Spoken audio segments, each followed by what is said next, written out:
Жастар рухы жастар қанаты Қызылорда облыстық филиалының қорытынды кеші өтті. Кеште жыл көлемінде атқарылған жұмыстар баяндалып, белсенді жастар марапат төрінен көрінді. Жиынның негізгі мақсаты студенттердің жылдық еңбектерін бағалай отыра ұйымға деген қызығушылығын арттыру. Айта кетейік, жастар рухы жастар қанаты Қызылорда облыстық филиалы жыл көлемінде 500-ден аса түрлі бағытта шаралар ұйымдастырған. Қоғамдық жұмыстарға белсене атсалысқан 300-ге жуық жасқа рухтастар сыйлығы табысталды.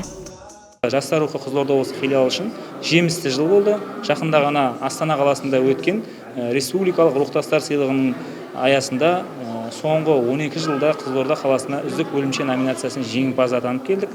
Және де осыны арасын ұзамай қалыс жақын ауылдарда, шет ауылдар мен аудандарда қызмет етіп жүрген біздің жастарымыз бар. Ауылдық жерде ауылда жастардың басын қосып, қаншама үй табыстап жатқан жастарымыз бар.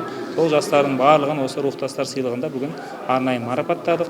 Және де бұл келесі жылға үлкен мотивация, артынан еріп келе жатқан жастарға үлкен стимул болды. Және де бұл келесі жылы жалғасын табады, дәстүрлі түрде өткіземіз.